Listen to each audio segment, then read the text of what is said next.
Hello everybody, thanks for joining me. I'm Corey with Ugly Bug Fly Shop and Crazy Rainbow Fly Fishing, and today we're going to knock out part 2 of our 4-part saltwater series.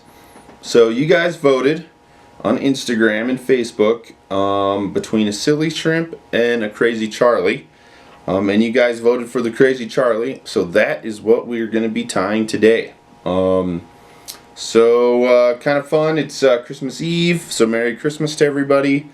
And we're going to tie this bad boy in Christmas colors. So just something kind of fun to do. We are going to start out with an SL45 bonefish hook from Gamakatsu again. Really like this hook. I think I said this in the last video. When we start getting into, depending on what we tie for part 3 and part 4 of our saltwater series, we might jump up to the 811S, the stainless steel hook that Umpqua makes. But for now, for these, we're going to use this hook. So yeah, we're going to go ahead and start with this hook. We're going to use medium bead chain eyes in silver. This is a little bit bigger of a hook, so you can probably get away with larges. You can also get away with just some solid brass eyes in silver, and even brass if you really wanted to add some weight for different situations when you're saltwater fly fishing. So I am going to use a white 140 denier thread here.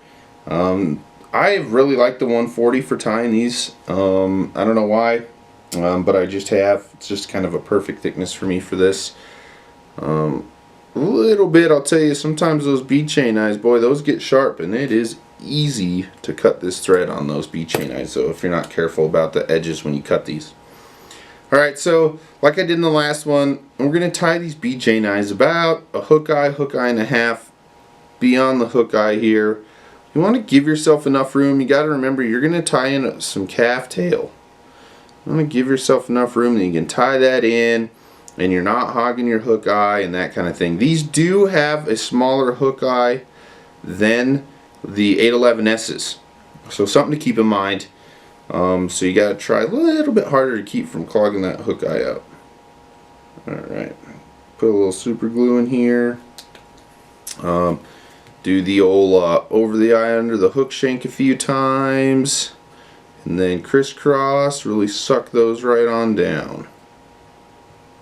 Perfect. And then we're just going to kind of throw some thread in here and get our D-rib is next. All this is medium clear D-rib from Hairline. You can tie these in a multitude of colors: tan, cream, white, pink, chartreuse. I mainly use the clear D-rib for everything but the tan one. The tan one I'll actually use a tan D-rib in medium. We're going to get that flat side down, and I give that a nice tie-in because I like to stretch this guy and really just stretch it out when I tie it in so that I'm not building up a huge body on this.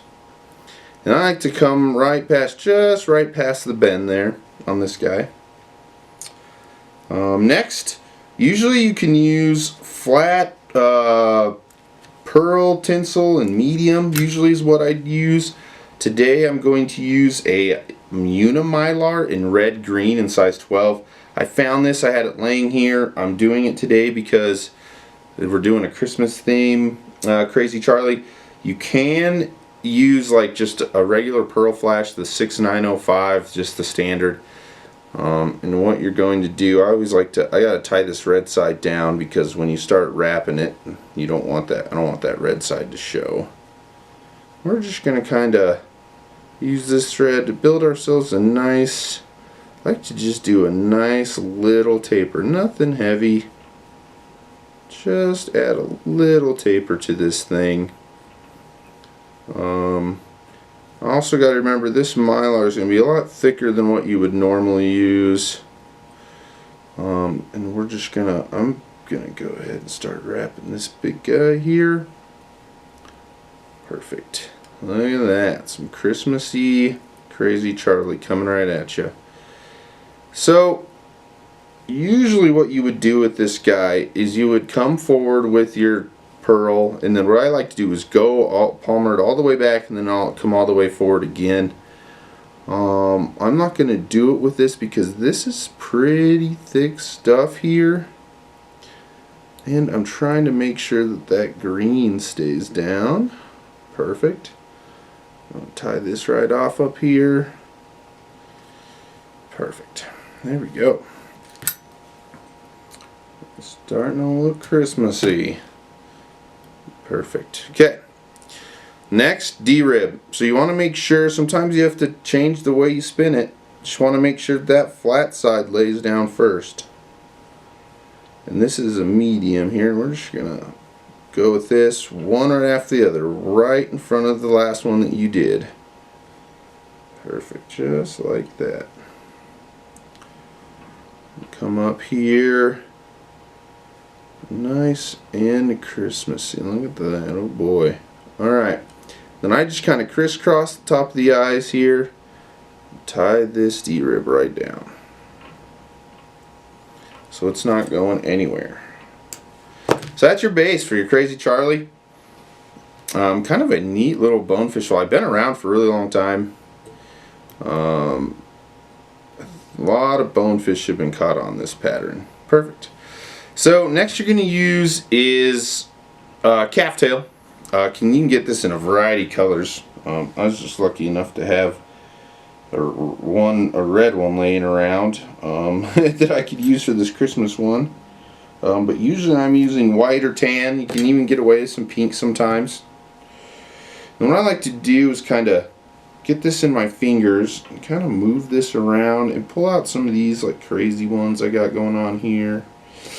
And I personally like to go more on the sparser side of the calf tail, I think, than a lot of people do.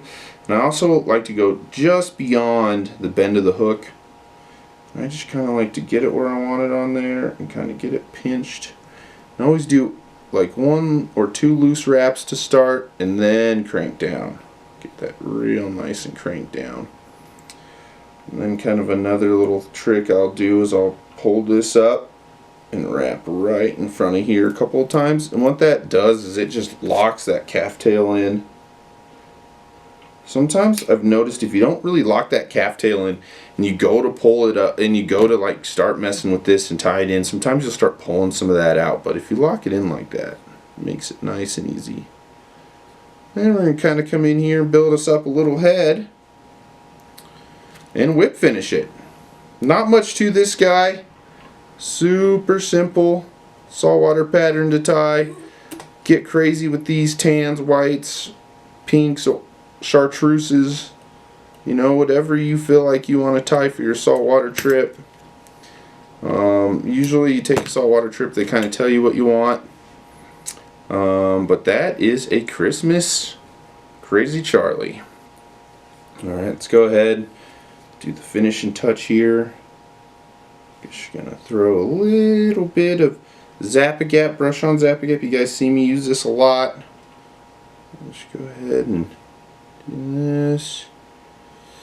Kind of like to get a little bit more on here and then just get it right on the top of the eyes. And there she is. Christmas Crazy Charlie. Look at that. How fun is that? A little sparser, and you can add some flash on there too if you'd like something, you know, do that kind of thing. A lot of guys actually do put some flash down there. I kind of just like it just like that, nice and simple. But yeah, thanks again everybody. I sure appreciate it. Here probably in the next few days, sometime after Christmas, I'll do another poll to see what you guys would like me to tie next for part 3. And yeah, once again, thanks for joining me on the Ugly Bug Network. And y'all have a Merry Christmas. And if I don't see you before then, a Happy New Year. And thanks again for all your support and all your interactions with us. Like, we can't thank you guys enough for everything you do to help support the Ugly Bug. And yeah, Merry Christmas, guys. Have a good day.